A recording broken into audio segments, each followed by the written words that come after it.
નમસ્કાર, જય હિન્દ, વંદે માતરમ. વિદ્યાર્થી મિત્રો, તમારું સ્વાગત છે IS lifestyle academy daily current affair એનાલિસિસમાં, જ્યાં આજે આપણે મંડેનો દિવસ હોય છે, અગત્યનો દિવસ હોય છે.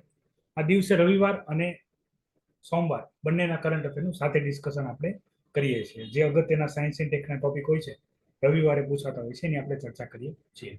વિદ્યાર્થી મિત્રો, આ કરંટ અફેરનું ડેલી એનાલિસિસ શરૂ કરવા પહેલા એક જાહેર કે વિદ્યાર્થી મિત્રો, દરરોજ જે કરંટ અફેર કરાવવામાં આવે છે એનું નોટિફિકેશન તમારે મેળવવું તો તમે એકેડમીની ટેલિગ્રામ અને વોટ્સઅપ ચેનલ છે એ જોઈન કરી શકો છો, જેની અંદર તમને નોટિફિકેશન મળશે. યુટ્યુબ ઉપર જે ટાઈમ છે એ છે 5 થી લઈને 6 સાંજના સમયમાં આનું કરંટ અફેર આવશે. બહુ ટૂંકા સમયમાં હું તમારે જે એક્ઝામ માટે જરૂરી છે, બરાબર, એ જ ઇન્ફોર્મેશનની હું તમારી સાથે ચર્ચા કરું છું, જે થિયોરેટિકલ પોઈન્ટ ઓફ વ્યૂ કામને લાગશે. સાથે સાથે હું તમને જણાવું છું કે જે ટોપિક આપણે ડિસ્કસ કરીએ છીએ એ સિલેબસના કયા ટોપિક અને કયા પેપરની અંદર પૂછાશે, કે જેથી તમે એને સારી રીતે સમજી શકો. અને જો તમે હજી યુટ્યુબ ચેનલને સબસ્ક્રાઇબ ન કરી તો પણ તમે કરી લેજો, કે જેથી આવા કરંટ અફેર અને થિયરીના અગત્યના લેક્ચર તમારા સુધી પહોંચ્યા કરે. સૌથી પહેલી જે ઇન્ફોર્મેશન છે સાયન્સ એન્ડ ટેકની, એ છે દુષ્કાળ વિશે. બરાબર, બિલકુલ વરસાદ ના પડવો, બિલકુલ વરસાદ ના પડવો. ક્લાઇમેટ ચેન્જને લીધે બે પ્રકારની કન્ડિશન થઈ ગઈ છે. એક કન્ડિશન એવી જ્યાં વરસાદ પડતો હતો, બરાબર, ત્યાં નથી પડતો. જ્યાં નથી પડતો ત્યાં પડે છે, અને જ્યાં ઓછો પડતો ત્યાં બિલકુલ નથી પડતો. બરાબર, તો આવી અલગ અલગ ચેન્જીસ થઈ ગઈ છે, જેને આપણે ક્લાઇમેટ ચેન્જ, જળવાયુ પરિવર્તન તરીકે જોઈએ છીએ. આનું મુખ્યત્વે જે કારણ જે છે એ છે ટેમ્પરેચર ગ્રેડિયન્ટ, તાપમાનમાં ફેરફાર. અતિ ગરમીને લીધે, અતિ ગરમી થવાને લીધે જે ઉપજાઉ, બરાબર, ઉપજાઉ જે જમીન છે, બરાબર, ઉપજાઉ જમીન હતી ત્યાં પાણીના અભાવમાં એ બિલકુલ શુષ્ક થઈ ગઈ છે, બિનઉપજાઉ થઈ ગઈ છે, ઉજ્જડ થઈ ગઈ છે. અને વૃક્ષો ના હોવાને લીધે અને જમીનમાં ફળદ્રુપતા ના હોવાને લીધે ત્યાં કંઈ પાક ઉગતા નથી, અને પાક સંપૂર્ણપણે નાશ થવાને લીધે, ગરમીને લીધે, હીટવેવને લીધે, કે જંગલમાં આગ લાગવાને લીધે, કે અન્ય બધી એક્ટિવિટી થવાને લીધે ઘણા બધા વિશ્વના એવા એરિયા છે, બરાબર, અહીંયા કન્ટ્રી વાઇઝ નામ આપેલા છે, જ્યાં બિલકુલ વરસાદ પડતા નથી. અંગોલા, ઝામિયા, ઝિમ્બાબ્વે, સાઉથ આફ્રિકા, લોસોથો, બરાબર, માડાગાસ્કર, આ બધા જે છે એ સૌથી વધારે સેન્સિટિવ એરિયા છે, જ્યાં ભવિષ્યમાં, બરાબર, ભવિષ્યમાં બિલકુલ પણ વરસાદ પડશે નહીં. પછીની બે ઇન્ફોર્મેશન આપેલી છે એ આપેલી છે વેક્સિનને લઈને. તો અહીંયા વાત કરી છે, બરાબર, એન્ટી વાયરલ વેક્સિનની, જે માઇસ, બરાબર, એને આપેલી હતી. તો એની અંદર ઘણા બધા જે વાયરસ હતા એ કિલ થયા છે, એ રીતની ડિસ્કશન આપેલી છે. બરાબર, તો ઉપયોગી તો છે, બરાબર, પણ કેટલા હદે એ આપણે જોવાનું રહેશે. હવે કોરોના વખતે આપણે જે કોવિશિલ્ડ કે કોવેક્સિન વેક્સિન લીધી હતી એના સેફટી સ્ટડી થઈ હતી નહીં, બરાબર. આપણે એને ઇમરજન્સી યુઝ ઓફ એપ્રુવલ આપેલું હતું, કે ભાઈ માની લો કોરોના વખતે આપણે વેક્સિનની જરૂર છે અને આપણી પાસે અત્યારે કોઈ દવા હતી નહીં, એટલે આપણે ઇમરજન્સી યુઝ ઓફ એપ્રુવલ આપેલું હતું કોરોના વખતે, બરાબર. પણ જેવી સ્થિતિ કાબુમાં આવી ગઈ, પહેલી વેવ અને બીજી વેવ બાદ સ્થિતિ કંટ્રોલમાં હતી, એ બાદ આનો જે ઇમરજન્સી યુઝ ઓફ એપ્રુવલ હતો એ અટકાઈ દેવો જોઈતો હતો, બરાબર, ગવર્મેન્ટ ઓથોરિટી દ્વારા અથવા જે પણ મેડિસિન ઓથોરિટી છે એના દ્વારા. અને જ્યાં સુધી પૂરેપૂરી રિસર્ચ ના થઈ જાય સેફટીને લઈને, બરાબર, adverse effect, side effect, long term toxic અને ટેરેટોજેનિક ઇફેક્ટ, બધું સ્ટડી પૂરું ના થઈ જાય ત્યાં સુધી એને અટકાવવાની હતી, બરાબર, કે જેને લીધે આવી બધી સમસ્યા થાય નહીં. આ ટોપિક આવશે વિદ્યાર્થી મિત્રો જીએસ પેપર 3 સાયન્સ ઇન ટેકનોલોજીની અંદર, ચેલેન્જીસ ઇન કોરોના વેક્સિન, બરાબર, challenging in corona vaccine or viral vaccine. તો યાદ રાખજો, વાયરસ જે છે એની વેક્સિન બનતી હોતી નથી. એનું કારણ છે વાયરસનું જે સ્ટ્રક્ચર હોય, બરાબર, એ હંમેશા શું થયા કરે, ચેન્જ થયા કરે, બરાબર. એને કહેવાય મ્યુટેશન.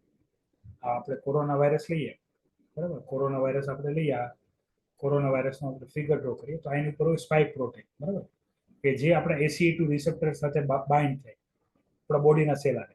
તો આનું જે બહારનું સ્ટ્રક્ચર હોય, આ સ્ટ્રક્ચર, બરાબર, હંમેશા ચેન્જ થયા કરે, બરાબર. અને આપણી પાસે કોઈ એન્ટીવાયરલ મેડિસિન નથી કે જે આને કિલ કરી શકે. તો પહેલો નવતર પ્રયોગ હતો જેમાં આપણે વાયરસ માટે એક વેક્સિન બનાવી હતી, અને આપણને એ વેક્સિનમાં કોઈ સફળતા મળી, મતલબ સફળતા મળી, રાહત કાર્ય થયું, બરાબર, પણ એટલું બધું નહીં જેટલું આપણે જોતું હતું, એટલું બધું નહીં જેટલું આપણે જોતું. તો આપણે એની સાઈડ ઇફેક્ટ વધારે ચર્ચા કરીએ છીએ. પછી એક જનરલ નોલેજ ટાઈપ જાણકારી જેવો સવાલ, બરાબર, એ છે કે કેરીને, બરાબર, કેરીને ફળોનો રાજા કેમ કહેવામાં આવે છે? તમને પણ આવો સવાલ થતો હશે, બરાબર. તો આના બે જવાબ અહીંયા આપેલા છે. એક તો એનો સ્વાદ, એક તો એનો સ્વાદ, બરાબર, જે આપણી ખૂબ ભાવે, બરાબર, જેમ મતલબ જે કેરીના ચાહકો હોય એની વાત છે. બીજા એમાંથી મળતા ન્યુટ્રિશન, બરાબર, એમાંથી મળતા પોષક તત્વો. બે આના આન્સર છે. પોષક તત્વોની વાત કરીએ તો કેરીમાંથી વિટામિન એ, બી, સી, ઈ અને કે આવા વિટામિન મળે છે. યુપીએસસી અને જીપીએસસી પ્રિલિમ્સ માટે યાદ રાખજો, બરાબર. આ વિટામિન મળે છે. એની સિવાય, બરાબર, એની સિવાય કયા મિનરલ્સ મળે છે, બરાબર? તો એમ મેગ્નેશિયમ, કોપર અને પોટેશિયમ, બરાબર, મેગ્નેશિયમ, કોપર અને પોટેશિયમ. તો આ આપણને મિનરલ પ્રાપ્ત થાય છે મેંગોમાંથી, બરાબર. Highest level of vitamin and minerals, બરાબર. જે શાકાહારી વેજીટેરિયન જે લોકો હોય, વિગન કે વેજીટેરિયન, તો એને આની હંમેશા અછત હોય છે બોડીમાં, વિટામિન અને મિનરલની. તો એ આપણને કેરી પૂરું પાડે છે. મોસ્ટ ઓફલી કેસમાં યાદ રાખજો, કેરી સવારે ખાવાની વસ્તુ છે. મતલબ તમે રાતે ખાઓ તો મને કોઈ વાંધો નથી, ઓકે, તમે ખાઈ શકો છો. પણ કેરી જે છે એ સવારે બપોરે ખાવાની વસ્તુ છે. ને કેરીની તાસીર ઠંડી છે, બરાબર, એ ઠંડક આપે. ન્યુટ્રિશન તો અહીંયા તમારી સામે છે જ તે. ખાવામાં મજા આવશે, બરાબર, ખાવામાં મજા આવશે. તો વિદ્યાર્થી મિત્રો, આ જે છે એ છે 26 મે વાળું ધ હિન્દુ એનાલિસિસ. હવે આપણે જોઈએ 27 મે વાળું ધ હિન્દુ એનાલિસિસ. તો સૌથી વધારે અગત્યનું જે છે એ છે Kolkata night rider IPL title જીતી ચુક્યું છે, બરાબર, એક એ ન્યૂઝ. પછી જે મોસ્ટ આઈપી ન્યૂઝ છે એક્ઝામ માટે, એ છે સાયક્લોન. Okay, cyclone.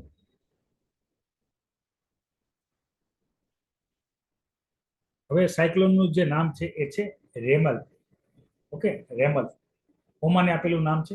એની મતલબ થાય છે રેતી, બરાબર. સાયક્લોનની સ્ટડી કરવા પહેલા હું તમને નામવાળી પેલા લોજિકલ થિયરી જણાવી દઉં, નામ આપવામાં કઈ રીતે આવે છે. પછી આપણે જોઈએ સાયક્લોન વાળી થિયરી. તો વિદ્યાર્થી મિત્રો, તમારી સામે 13 કન્ટ્રી અને 13 કન્ટ્રી દ્વારા આપેલા 13 નામની એક લિસ્ટ આપેલી છે, બરાબર. તમે અહીંયા જોઈ શકો છો કન્ટ્રીના નામ જે છે, બરાબર. Bangladesh, India, Iran, Maldives, Myanmar, Oman, Pakistan, Qatar, એનો આ બધા નામ છે. મતલબ આપણે ઇન્ડિયાએ 13 નામ આપેલા છે, દરેક કન્ટ્રીએ 13 નામ આપેલા છે. વન બાય વન, બરાબર, વન બાય વન આપણે જે પણ સાયક્લોન ફોર્મેશન થાય અને આવે એ રીતે આપણે એના નામ આપીએ છીએ. એટલે ઇન્ડિયાનું તેજ હતું, તેજ પછી હમુન, હમુન પછી મિધિ, બરાબર, પછી હતું મુચન, બાદમાં અત્યારે જે છે એ છે રીમલ, બરાબર, રીમલ. અને ભવિષ્યમાં જે આવશે, એ આવશે અસના, બરાબર, અસના. અસના જે નામ છે એ કોને આપેલું છે? તો કન્ટ્રી યાદ રાખવાની રહેશે. એવી રીતે ફિલિમ્સ માટે રિમલ જે સાયક્લોન હતું, બરાબર, એનું નામ કોને આપેલું હતું? તો ઓમાને. આ નામ આપવાની ઘણી બધી વ્યવસ્થા છે કે ભાઈ નામ કોઈ ધર્મ આધારિત ના હોવું પડે, કોઈ જગ્યા આધારિત ના હોવું પડે, કોઈની કોઈ વ્યક્તિ કે કોઈ ધર્મ કે કોઈ જાતિ ને ટાર્ગેટ કરતું નામ હોવું જોઈએ, એવા નામ આપવાના. હવે આનો ફાયદો શું થાય? માની લો કોઈ સાયક્લોન ફોર્મેશન થયું, બરાબર, તો એ સાયક્લોન કયા એરિયાનું છે, એનું નામ, અને એ કેટલું ઘાતક છે, કયા એરિયાને પ્રભાવિત કરી શકે છે, બધી માહિતી એ નામ સાથે જોડી દેવામાં આવશે, બરાબર. તો જેવું કોઈ સાયક્લોનનો ઉદ્ભવ થાય, જન્મ થાય, એની સાથે એને નામ મળી જશે. જેમ કે મેં તમને કીધું કે હવે ભવિષ્યમાં આની પછી કોઈ સાયક્લોન ફોર્મેશન થશે. આ ચોમાસા પહેલા શરૂ થવાનું પહેલું સાયક્લોન છે એ છે રીમલ, બરાબર. પછી ચોમાસા અને ચોમાસા પછી હજી પણ સાયક્લોન ફોર્મેશન થશે. તો આ સેમ ક્રમમાં એને નામ મળ્યા કરશે. તો આ નામવાળી થિયરી છે. સાયક્લોનને આપણે નામકરણ કઈ રીતે કરીએ છીએ? એરિયા વાઇઝ હોય છે, બરાબર, એરિયા વાઇઝ હોય છે. આની સિવાયની પણ થોડી ઘણી માહિતીની ચર્ચા કરી લો તમારી સાથે, બરાબર. તો આ બધા એરિયા છે, બરાબર. હેરિકન, ટાઇફૂન, બરાબર, ટ્રોપિકલ સાયક્લોન, સબ ટ્રોપિકલ સાયક્લોન. આ રીતે એરિયા વાઇઝ એની પાછળ પ્રોનાઉન્સિએશન લાગશે, એટલે ખબર પડશે કે કયા સ્પેસિફિક એરિયામાં આવેલું છે. ઓકે, તો આપણે જે છીએ, આપણે જે એરિયામાં છીએ, તો એ ટ્રોપિકલ રીજન છે. તો આપણે ટ્રોપિકલ સાયક્લોન આવતા હોય છે ભારતમાં, બરાબર. સૌથી વધારે બે ઓફ બંગાળમાંથી આવતા હોય છે. તો રિમલ જે સાયક્લોન છે એ બે ઓફ બંગાળમાં ઉદ્ભવ્યું છે, અને એની અસર વેસ્ટ બંગાળ અને બાંગ્લાદેશ, બરાબર, વેસ્ટ બંગાળ અને બાંગ્લાદેશ બેને એની અસર સૌથી વધારે થવાની છે, વેસ્ટ બંગાળ અને બાંગ્લાદેશ, બરાબર. આની અંદર રાહત કાર્યમાં આપણે શું કરીએ છીએ? તો સાયક્લોનને અટકાવવા માટે એક તો કે ભાઈ કિનારાના જે પ્રદેશ હોય, બરાબર, એમાં આપણે તાડ, નારિયેળી અને મેંગ્રુઝ, બરાબર, મેંગ્રુઝ, આનું આપણે વાવેતર કરીએ છીએ, જેથી સાયક્લોન સાયક્લોન આવે, બરાબર, સાયક્લોન આવે તો એને આપણે અટકાવી શકાય. સાયક્લોન ફોર્મેશન કઈ રીતે થાય છે? તો ઝડપથી ફૂંકાતા પવનો એક ચક્રવાતનું સ્વરૂપ લઈ લે છે અને એને કન્ટિન્યુઅસ મોઇસ્ચર મળવાને લીધે સાયક્લોન ફોર્મેશન થતું હોય છે. સાયક્લોનને આગળ ઘણી વખત એવું થાય છે, બરાબર, સાયક્લોન કોઈ દરિયા કિનારો હોય, દાખલા તરીકે આપણે ગુજરાતની વાત કરીએ તો ગુજરાતના અહીંયા દરિયા કિનારાથી જેવું સાયક્લોન અંદર આવે એટલે સાયક્લોન સમાપ્ત થઈ જાય. આનું કારણ શું હોય? કારણ કે દરિયા કિનારાથી જમીની એરિયામાં હવા હોય એ શુષ્ક હોય, બરાબર. એને આગળ વધવા માટે કન્ટિન્યુ મોઇસ્ચર મળવી જરૂરી છે. મોઇસ્ચર નહીં મળે તો આગળ વધી શકશે નહીં. તો આપણે વેસ્ટ બંગાળની અંદર જે નોર્થ અને સાઉથ 24 પરગણા વાળી જે એરિયા છે, બરાબર, તો આ એરિયામાં જે લોકો હતા એને દૂર ખસેડી લેવામાં આવ્યા હતા, બરાબર. દૂર ખસેડી લેવાની એક શેલ્ટર બનાવેલું સરકાર બનાવે, બરાબર, જ્યાં પણ આવું સાયક્લોન અથડાવાનું હોય સંભવિત એરિયામાં. એ આગળ પાછળ થઈ શકે છે, બરાબર, ફંટાઈ શકે છે, પણ જે એરિયા પ્રભાવિત હોય આનાથી એરિયામાં જે પણ લોકો રહેતા હોય એને સુરક્ષિત એરિયામાં લઈ જવામાં આવે છે, ત્યાં રાખવામાં આવે છે, ત્યાં ખાવા પીવાનું આપવામાં આવે છે. સાયક્લોનની અસર સમાપ્ત થઈ જાય પછી એને મૂળ જગ્યા ઉપર લાવવામાં આવે છે, બરાબર. ડિઝાસ્ટર મેનેજમેન્ટ માટે પણ સાયક્લોન મોસ્ટ ટાઈમથી ટોપિક છે. જીઓગ્રાફી જીએસ પેપર 1 અને જીએસ પેપર 3 ડિઝાસ્ટર મેનેજમેન્ટ, બરાબર, બંને માટે સાયક્લોન મોસ્ટ ટાઈમથી ટોપિક છે. સાયક્લોનનું નામ ફિલિમ્સ માટે પણ અગત્યનું છે. પછી એક ચર્ચા છે એ છે ન્યુક્લિયર પોલિસી વિશે, બરાબર, ન્યુક્લિયર પોલિસી વિશે. તો આગળની ચર્ચા છે થિયરીમાં એ આપણા માટે કામની હતી. આપણા માટે જે કામની વસ્તુ છે એ છે એનપીટી. આ બધી ટર્મિનોલોજી યાદ રાખજો. એનપીટી સીટીબીટી, બરાબર, NPT CTBT and US India nuclear deal. US India IR માટે અગત્યનો ટોપિક છે. આઈઆર માટે અને ભારતની ન્યુક્લિયર પોલિસી માટે જીએસ પેપર 2 માટે, બંને જીએસ પેપર 2 માં છે. ન્યુક્લિયર પોલિસી, બરાબર, એ પણ પોલિટીનો પાર્ટ છે અને IR it is also GS paper 2 part, બરાબર. તો બંને માટે છે. ન્યુક્લિયર પોલિફરેશન ટ્રીટી શું છે? તો બેઝિકલી ન્યુક્લિયર પોલિફરેશન જે ટ્રીટી છે 1965 બાદ ન્યુક્લિયર સંપન્ન જે દેશો હતા, બરાબર, એની સિવાય અન્ય કોઈ પણ દેશ ન્યુક્લિયર વેપન જે છે, બરાબર, એ રાખી નહીં શકે એવી ટ્રીટી હતી, બરાબર. ઇન્ડિયાએ એનપીટી સાઇન કરેલી નથી. એનું કારણ હતું ઇન્ડિયાનું માનવું એવું હતું કે એનપીટી જે છે, બરાબર, એ ડિસ્ક્રિશનરી પોલિસી છે, મતલબ ભેદભાવપૂર્ણ પોલિસી છે. મતલબ ત્યારે જે દેશો, બરાબર, 5 કે 6 દેશો જેની પાસે ન્યુક્લિયર વેપન હતા, બરાબર, એ જ લોકો ન્યુક્લિયર વેપન રાખી શકશે, બીજા કોઈ રાખી શકશે નહીં. તો આની ઘાતક અસર ભવિષ્યમાં શું થઈ શકે કે જે દેશ પાસે ન્યુક્લિયર વેપન નહીં હોય, બરાબર, જે દેશ પાસે ન્યુક્લિયર વેપન નહીં હોય એ દેશને આ દેશો ધમકાવશે. એનું બેસ્ટ ઉદાહરણ હતું એ તો યુએસ એન્ડ ઇરાક વોર, બરાબર, ઇરાક વોર, જેમાં અમેરિકાએ ઇરાકની ઉપર દબદબો કરવા માટે થઈને ન્યુક્લિયર બોમ્બની ધમકી આપેલી હતી અને એમાંથી દેશે ડરવું પડે, બરાબર, કારણ કે તમે જે દેશ ઉપર ન્યુક્લિયર બોમ્બ ફેંક દેશો એનું કામ પતી જશે. તો 6 અને 9 ઓગસ્ટ, બરાબર, હિરોશીમા અને નાગાસાકી ઉપર જે પરમાણુ બોમ્બ ફેંક્યો હતો એની જે ઘાતક અસર થઈ હતી એના બિહાફમાં એનપીટી લાવવામાં આવ્યું હતું, બરાબર. અમેરિકા, યુએસ બાદ રશિયા બાદ યુકે એન્ડ અધર કન્ટ્રી, બરાબર, જે ન્યુક્લિયર સંબંધ થવામાં સફળ થયા હતા એ આ જે ન્યુક્લિયર રેસ હતી એના અટકાવવા માટે એનપીટી લાવ્યા હતા. ભારતે સાઇન કરી હતી નહીં. બાદમાં ભારતે પોખરણ ટેસ્ટ કર્યા હતા 1974-75, 1998, બરાબર. બંને પોખરણ, એક સ્માઇલિંગ બુદ્ધ હતા ઇન્દિરા ગાંધી કાર્યકાળમાં, એક હતા આપણે અટલ બિહારી વાજપેયીના કાર્યકાળમાં, બરાબર. ત્યારે સીટીબીટી આવેલી હતી, કમ્પ્રેહેન્સિવ ટેસ્ટ બેન ટ્રીટી, બરાબર. તો આની અંદર શું હતું કે ભાઈ કમ્પ્રેહેન્સિવ મતલબમાં કોઈ પણ જગ્યાએ ન્યુક્લિયર વેપનનું ટેસ્ટ કરવાનું નહીં. પેલા એમ એવું હતું કે ભાઈ જમીન ઉપર કે પાણીમાં ન્યુક્લિયર બોમ્બનું ટેસ્ટ કરવા, હવામાં, જમીન ઉપર કે પાણી. આપણે જે પોખરણ ટેસ્ટ કરેલો તો જમીનની અંદર કરેલો હતો, બરાબર. હવે અહીંયાથી શું થયું ખબર? અહીંયાથી ખબર પડી ઇન્ડિયાએ જ્યારે ન્યુક્લિયર વેપન બનાવી દીધું ને ત્યારે શું કે વગર ન્યુક્લિયર ટેકનોલોજી, હવે એનપીટી અને આનું નામનું જે એનએસજી, બરાબર, ન્યુક્લિયર સપ્લાય ગ્રુપ 1975 અહીંયા નીચે આપેલું છે, ઓકે, ન્યુક્લિયર સપ્લાય ગ્રુપ. આની અંદર એવું હતું કે ન્યુક્લિયર વેપન બનાવવા માટે જે ટેકનોલોજી મટીરિયલની જરૂર પડે એની આપણે કરી શકે એના માટે એનએસજી ગ્રુપ બનાવેલું હતું. ઇન્ડિયાએ એનપીટી સીટીબીટી બે સાઇન કરી હતી એટલે ઇન્ડિયા એનર્જીનો પણ પાર્ટ નથી. તો પણ ઇન્ડિયાએ ન્યુક્લિયર વેપન બનાવી લીધું હતું, બરાબર. એ મોટી વાત હતી. એટલે વિશ્વના લોકોને એવી ખબર પડી કે વગર એનર્જીની હેલ્પ વગર કે ન્યુક્લિયર વેપન બની શકે છે, બરાબર. તો આ ટેકનોલોજીને આપણે કંટ્રોલ રાખવી પડશે. તો એના માટે બનાવી હતી આઈએઈએ, બરાબર, ઇન્ટરનેશનલ એટોમિક એનર્જી એજન્સી, અમેરિકાનું છે. એ વિશ્વના કોઈ પણ ખૂણામાં ન્યુક્લિયર એક્ટિવિટી ચાલતી એને ઓબ્ઝર્વ કરે, બરાબર. એનું કારણ હતું યુએસ અને ઇન્ડિયા જે છે એ ન્યુક્લિયર ડીલ કરેલી હતી અને આપણે કરતા. ઇન્ડિયા પણ એનર્જીનું મેમ્બર બનવા માંગે છે પણ બની શકતું નથી. એનું મુખ્ય કારણ જે છે એ છે ચાઇના. બરાબર, જ્યારે પણ ઇન્ડિયા એનર્જીનું ગ્રુપ બનવાની પ્રસ્તાવ મૂકે, બરાબર, તો ચાઇના એમાં અડચણ ઊભી કરે. એમાં એવું હોય કે જેટલા એનર્જીના ગ્રુપના મેમ્બર હોય બધા દેશ એગ્રી હોવા પડે તો ભારત મેમ્બર બની શકે. ચાઇનાનો એક જ વિરોધ છે કે ઇન્ડિયાએ એનર્જી, બરાબર, અરે એનપીટી કે સીટીબીટી, બરાબર, એકેય સાઇન કરેલી નથી, ઇન્ડિયા નો બની શકે. અને જો તમારે ઇન્ડિયાને મેમ્બર બનાવવો હોય તો તમે પાકિસ્તાન નહીં બનાવો. તો આ એક પ્રોબ્લેમ છે, બરાબર. અને તમે જો ઇન્ટરનેશનલી આપણે એનર્જીનું મેમ્બર બનવું છે શા માટે? આપણી પાસે ન્યુક્લિયર વેપન છે, તો એનું કારણ છે ભારતને યુરેનિયમ જોઈએ છે, બરાબર, જે રેડિયો એક્ટિવ પાવર પ્લાન્ટમાં મટીરિયલ તરીકે, રો મટીરિયલ તરીકે યુઝ થાય છે. ઓકે, આપણને એ ઇઝીલી ન મળે. એનું કારણ છે ભારત એનર્જીનું મેમ્બર નથી. હા, આપણે અમેરિકા અને બીજા આપણા મિત્ર દેશો પાસેથી આપણે એને લઈ શકીએ છીએ, પણ આપણે એને ડાયરેક્ટ ટ્રેડ કરી શકતા નથી. તો લિમિટેશન છે. એ લિમિટેશન દૂર કરવા માટે આપણે એનર્જી ન્યુક્લિયર સપ્લાય ગ્રુપનું મેમ્બર બનવું આપણે જરૂરી છે. તો તને બધી વસ્તુ, બધી ટર્મિનોલોજી યાદ રાખજો. એનપીટી, ન્યુક્લિયર પ્રોલિફરેશન ટ્રીટી, ભારતે સાઇન કરી નથી. કમ્પ્રેહેન્સિવ ટેસ્ટ બેન ટ્રીટી એ પણ સાઇન કરી નથી. અને ભારત એનર્જીનું મેમ્બર નથી. ભારત કે પાકિસ્તાન બેમાંથી એકે એનર્જીનું મેમ્બર નથી. અને આ સંસ્થા શું છે? આ સંસ્થા યાદ રાખજો, એ ઇન્ટરનેશનલી કોઈ વિશ્વના કોઈ પણ ખૂણે યુરેનિયમ એક્ટિવિટી, રેડિયો એક્ટિવિટી થતી હોય એને ઓબ્ઝર્વ કરવા વાળી સંસ્થા છે, બરાબર. એની પરમિશન વગર તમે રેડિયો એક્ટિવ વાળી જે એક્ટિવિટી છે કરી શકતા નથી. હવે આની પહેલાના કરંટ અફેરમાં મેં તમારી સાથે ડિસ્કશન કરી હતી, બરાબર.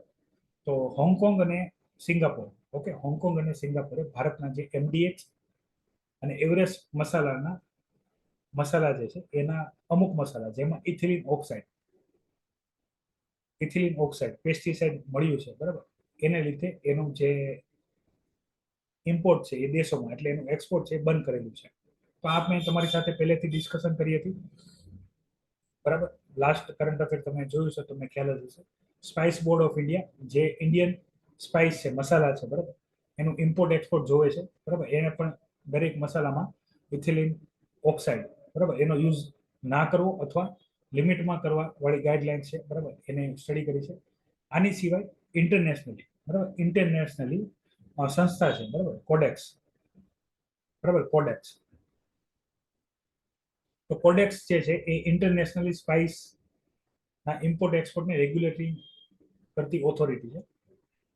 એની પાસે ડેટા માંગ્યા છે ઇથિલિન ઓક્સાઇડના સ્ટાન્ડર્ડ ડેટા, કે કેટલા માત્રામાં આનો યુઝ કરી શકાય છે, બરાબર.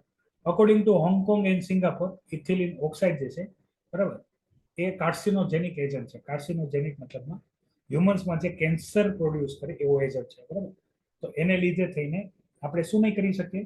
એને લીધે થઈને આપણે આનો યુઝ કરી શકશે નહીં, એટલે એના મસાલા બેન કરેલા છે. 3 દેશ છે, બરાબર, સિંગાપોર, હોંગકોંગ અને નેપાળ. ઓકે, સિંગાપોર, હોંગકોંગ અને નેપાળ.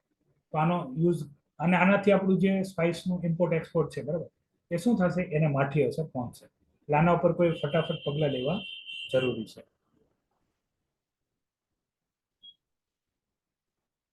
પછી એક અગત્યનો ટોપિક જે છે, બરાબર, એ છે કે ભાઈ ઇન્ડિયાનું જે ટ્રેડ ડેફિસિટ છે વધતું જ જાય છે, બરાબર. આપણે ટોપ 10 કન્ટ્રી લઈએ, ટોપ 10 કન્ટ્રી, બરાબર, તો એમાંથી એવા 9 કન્ટ્રી એવા છે જેની સાથે આપણો ટ્રેડ વધ્યો છે કમ્પેરેટિવલી પ્રીવિયસ યર, બરાબર, 2022 ટુ 23. પણ એમાં 9 દેશ એવા છે, 9 દેશ એવા છે જેની સાથે આપણું ટ્રેડ ડેફિસિટ વધ્યું છે. મતલબ એ દેશોમાંથી આપણે ઇમ્પોર્ટ વધારે કર્યું છે, એક્સપોર્ટ આપણે કંઈ ખાસ કર્યું નથી, એટલે ટ્રેડ ડેફિસિટ છે. એમાં છે China, Russia, Iraq, Saudi Arabia, Indonesia, okay, south Korea, UAE, Hong Kong, Singapore. એક ખાલી અમેરિકા જેવું છે જેની સાથે આપણું ટ્રેડ સરપ્લસ છે, બરાબર, જેની સાથે આપણું ટ્રેડ સરપ્લસ છે. તો આનું આનું માઠી અસર થાય એનો મતલબ શું છે કે આપણે દેશોમાંથી ઇમ્પોર્ટ વધારે કરીએ છીએ, તો આપણા જે લોકલ બિઝનેસ ઓનર હોય, બરાબર, એને એનો ડેવલપમેન્ટ ઓછું થાય, ત્યાંની ઇકોનોમી હોય સ્ટ્રોંગ થાય, બરાબર. એનો મતલબ શું થાય છે કે આપણે વસ્તુ ભારતમાં બનાવવા ઉપર ફોકસ કર્યું નથી, આપણે વસ્તુ બહારથી લાવીએ છીએ, આપણી ડિપેન્ડન્સી બીજા ઉપર છે, બરાબર, આપણી ડિપેન્ડન્સી બીજા ઉપર છે.